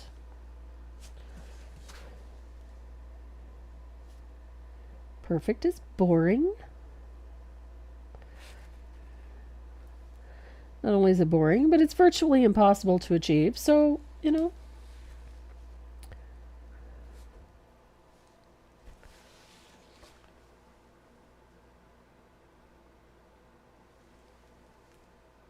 Elsie, that's a great idea. We have so much. The way I look at it is that I have been very privileged when it comes to the arts, very privileged. And it behooves me to give something of that back. So honestly, I love the idea of all of these fabulous art supplies that I am so fortunate to have, so privileged to have, that they would, in the event of my demise, go to a program that educates, that teaches, that gives something back to these kids. I think it's awesome. Awesome sauce. So, here we go. A little highlight there. And Bob's your Uncle Sally's your aunt. Look at that. We've got eucalyptus leaves. Now, the fun part about this is that I'm going to grab a liner brush. I like my extra long detail liner. I'm going to use that one. And we're going to use that Mystic Teal to connect everything, because I love this color. And I'm going to thin that out with a little Joe Sonia's. We're going to connect all of these leaves. There's our stem. I'm going to connect all of these leaves with that mermaid tail. This is mermaid tail, this Mystic Teal.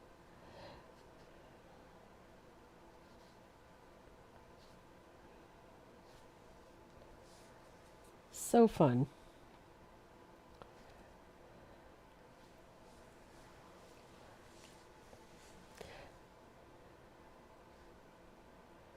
Such a fun method.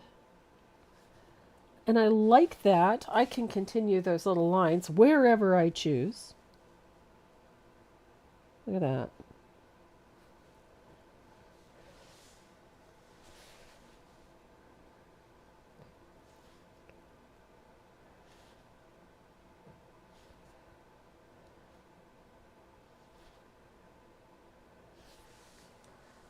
So all of those little dark lines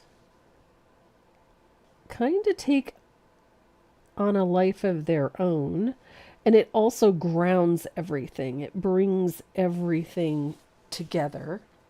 It's no longer just green blobs floating in space. And it also gives them direction, like where they're coming from. It tells you where they're coming from. And it's also what sort of fills in some of that dead space that we had down there. So I've got a nice little line.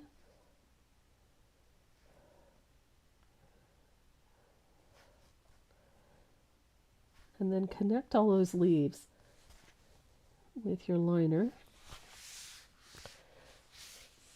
So all of our lines are now connected. Of course, there's vines. Got to have vines.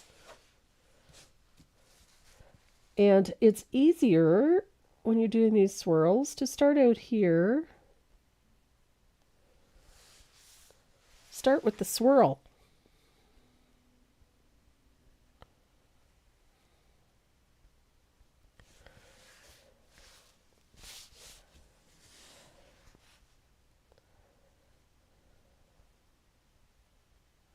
Like that.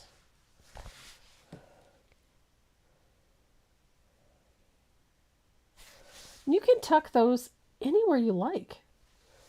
They don't have to be anywhere specific. They can go wherever you like. So I'm going to dry this. And then we're going to have a little fun with a spatter brush. Then we're going to do some outlining. It is a happy piece. It is happy. I love the colors. I love the blues and the pinks and the less than traditional oranges. I like starting the swirl out here because then you can bring it anywhere you want. So I'm going to make sure this is good and dry. And then I'm going to grab my favorite fugly brush. Now, I've got 3 colors that I like to use for spattering, especially on older things. In this case, I'm going to use white because I like white. And I'm going to be a little more heavy-handed with it than I usually am because I want the lighter color to influence. There we go. I love the white. So I'm going to dry this, and then I'm going to spatter with a little asphaltum. I got a swirl up there. I can put another swirl down there. You can put swirls wherever you want. That's the fun part.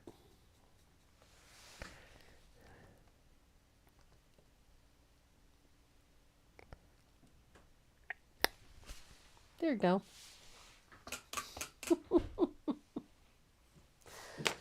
And I'm going to use a little bit of asphaltum for this next one because I like asphaltum.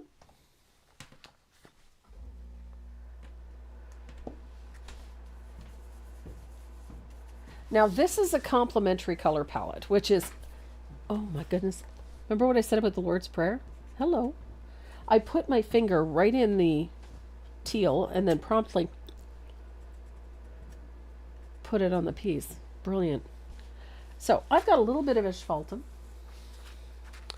and I'm going to spatter with a little bit of asphaltum. Now I've thinned these colors considerably so that I'm not getting big gobs of color on it. I don't like big gobs of color on it.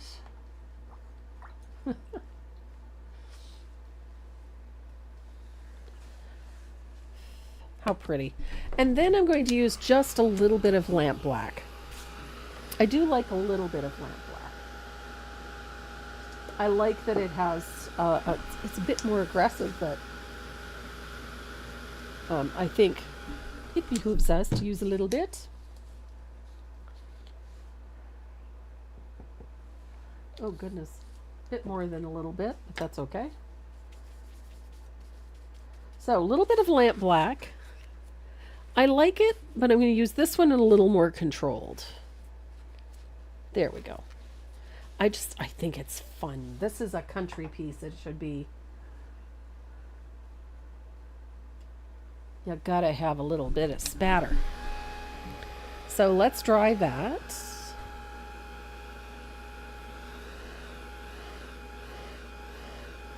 I could, yeah, absolutely use soft black as well if you've got that. Why not? So,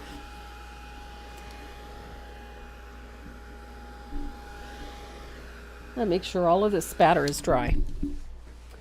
Now, for the lettering, there's a couple of different ways you can do this. You could do this with a number 2 rigger and using thin lamp black or soft black.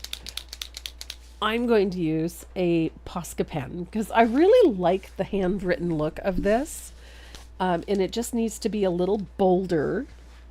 So I thought, wouldn't it be fun just to use the paint pen? Because it's like a giant Sharpie. And quite honestly, you could use a Sharpie if you're pressed. So I'm just going to use my paint pen.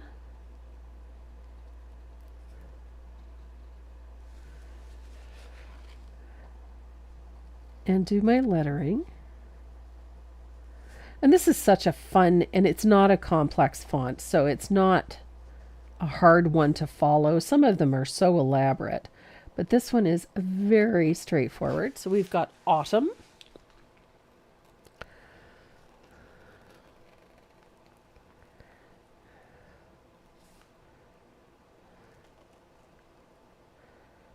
And I stop where it goes in behind the pumpkins.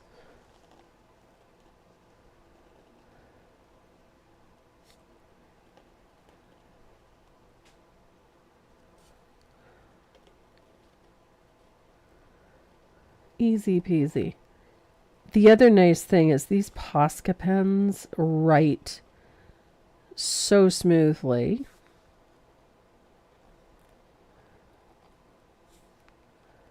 That it makes this kind of thing really easy. It moves very, very nicely on this painted surface.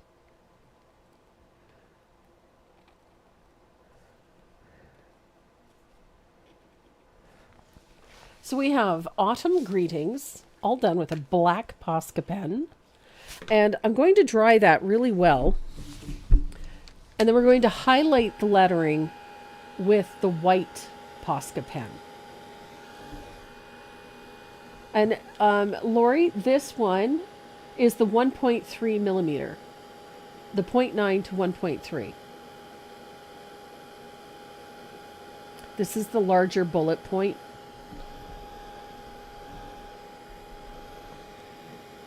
Very nice pen. And I'm going to use the same size in the white to add the highlight.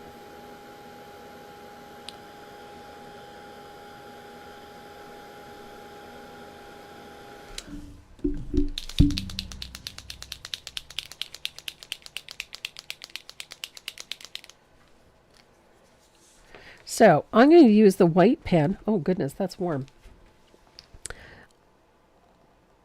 And I'm using it to put the highlight on the upper left.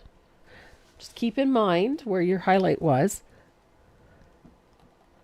Inside, inside. Just like that. Takes a little practice to figure out where your highlights need to go.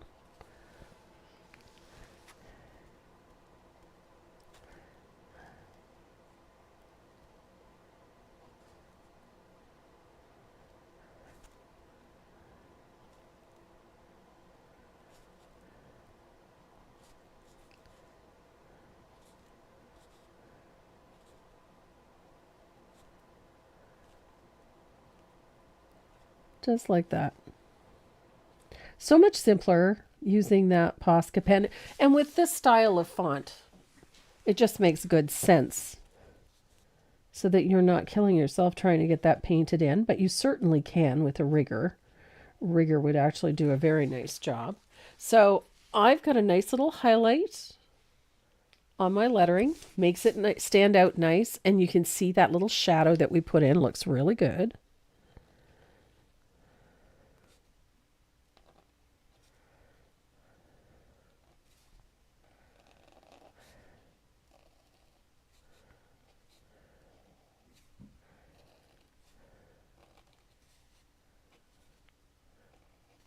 Easy. It's a nice little highlight.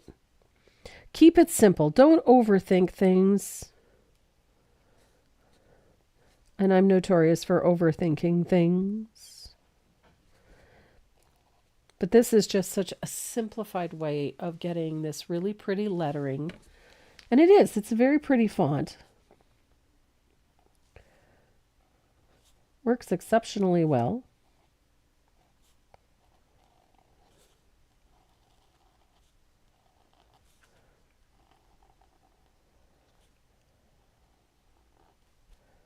And it makes for a really pretty piece. And I wanted a contemporary look, and that's what this gave me, was that nice, slick, more modern appearance. Now, the Posca pens that I used were in black and white, and these are the 0.9 to 1.3 millimeter, this is the bullet points.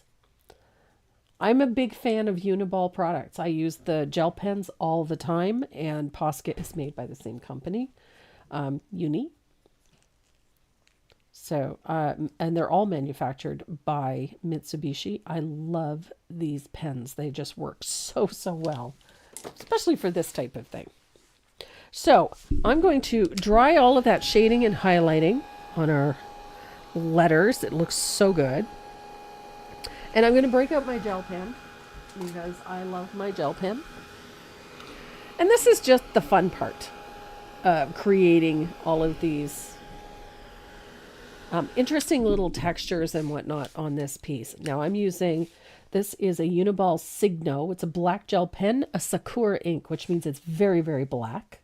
Has a nice fully opaque black ink. I love this. Has an extremely sharp fine point on this. Also, one of the big reasons I use these. And this is what I do 95% of my outlining with. So on the stem, I'm going to put a little swirly in there and just a scribbly outline. I am not looking for a perfect outline. Doesn't have to be. I'm going to do that to all my stems. Add little curly cues. Add some fun little details to it. If you want to put a few little hash marks in, go for it. And you're going to outline your pumpkins the same way, but I like doing this as if it's kind of sewn. So imperfect, go back. Lots of little sketchy lines. Don't forget to throw in a few little stitch marks. Nothing fancy. I like to take those in. You can go back and forth. Make them as heavy as you like. I like them finer. I don't like the hard edge. I also like a very sketchy appearance. It just gives everything sort of a softer look, less hard-edged. So if they're imperfect, I like the little stitchy marks. And for me, stitchy marks, I stop, put a couple of little hash marks, and then I continue. I like the stitchy marks. It does not have to be perfectly on the edge of that segment. It can be off. It's okay.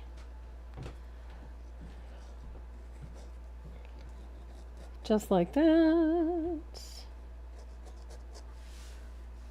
And Renee should be coming down any time now to set up our wheel. I do have a couple little things I'm going to do, though, to this. Now, if you wanted to add a dimensional element to this, you certainly could. Smaller pumpkins, if you wanted to. You could put a couple of dimensional pumpkins down here. You could tuck in a bumblebee or a butterfly, or you could have way, way too much fun with this. And my attitude towards it is that why not? It's yours. You can do whatever you like to it. Whatever you need to do to make it yours. So if you want to stick a butterfly on, you go for it. It's fall. We still have butterflies.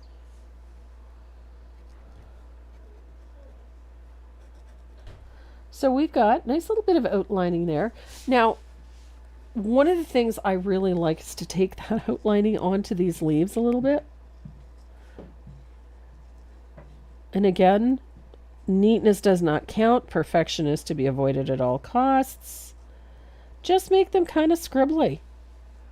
They don't have to be perfect. And that's what appeals about this, is that it's not perfect.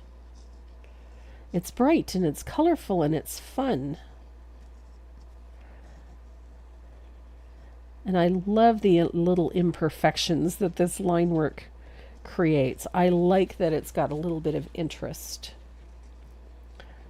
That it almost takes on an animated appearance to it. So, and again, this is why I said you don't need to worry about getting these leaves absolutely perfect. Here's Renee.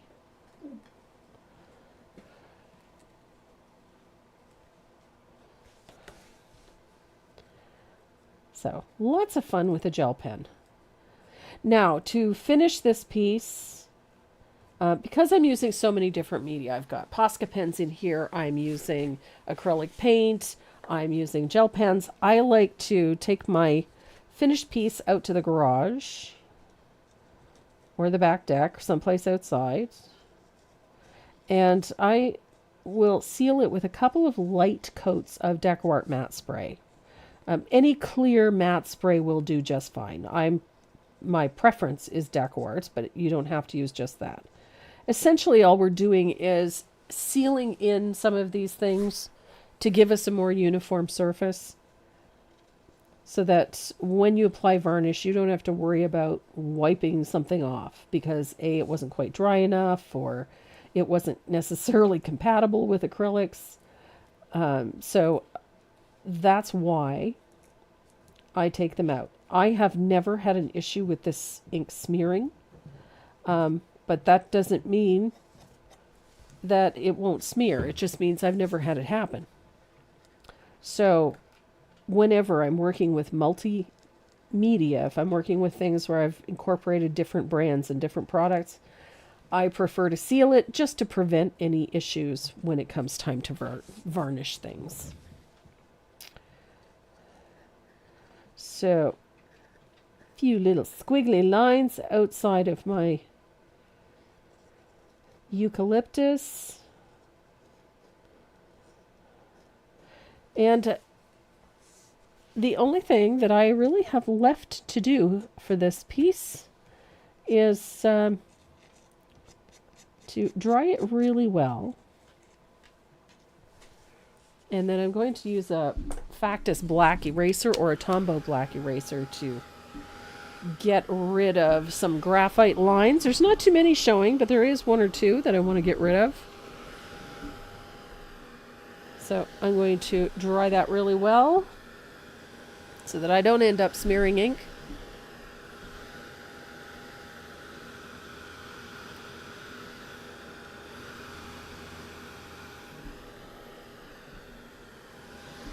So everything is nice and dry.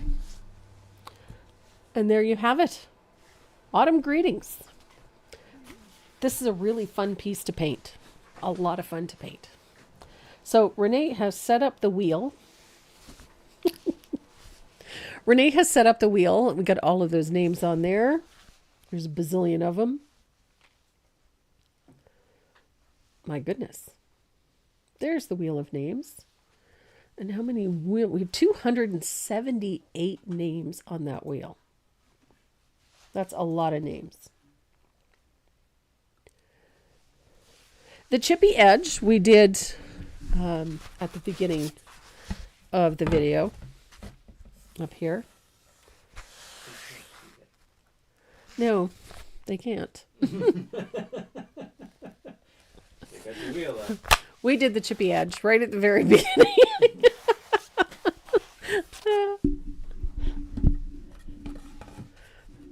So look at that. I already have a surface prepped and ready to go for another one. Yay! Ready for spin spin? I am ready for spin spin. Let her rip.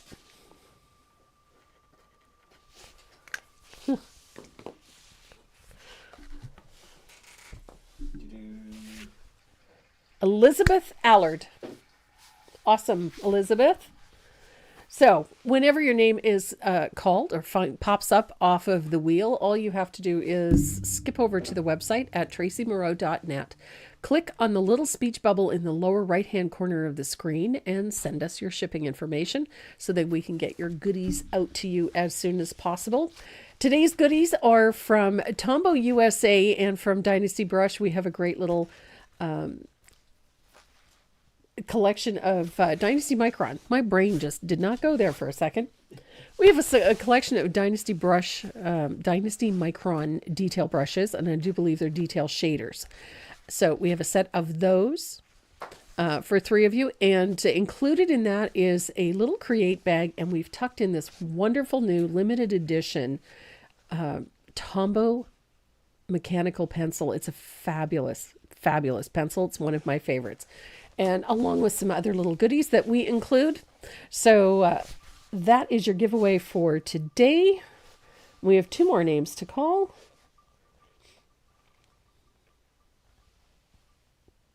I can't see the wheel. Anita Moran.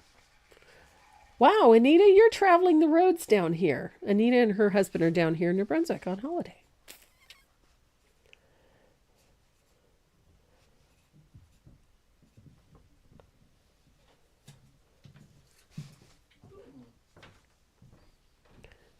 And one more.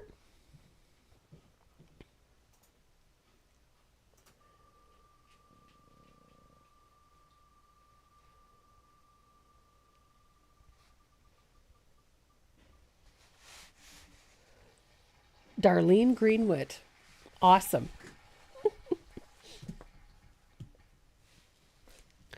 Absolutely awesome. So, Darlene Greenwood, Anita Moran, and Elizabeth Allard are our winners for today. Make sure that you head over to the website, click on the little speech bubble, and send us your shipping information so we can get your goodies out to you as soon as possible. Next Saturday, we are painting another one of those little squatty tags with the stand. So it's going to incorporate some snowflakes and some fun holiday stuff. So we're going to have a great little Christmas piece for you for next Saturday. Pattern will be up tomorrow afternoon. And what else? Anything else? I got nothing. I got nothing. Enjoy the fall weather. Everybody have a great week. And we will see you again right here next Saturday at 12 noon Eastern Standard Time. Same bat channel. Same bat time. Same bat time, same bat channel. Okay. Everybody have a great week. Thanks for joining us. Mwah. We love you. Stay safe. And pet your dog. And pet your dog.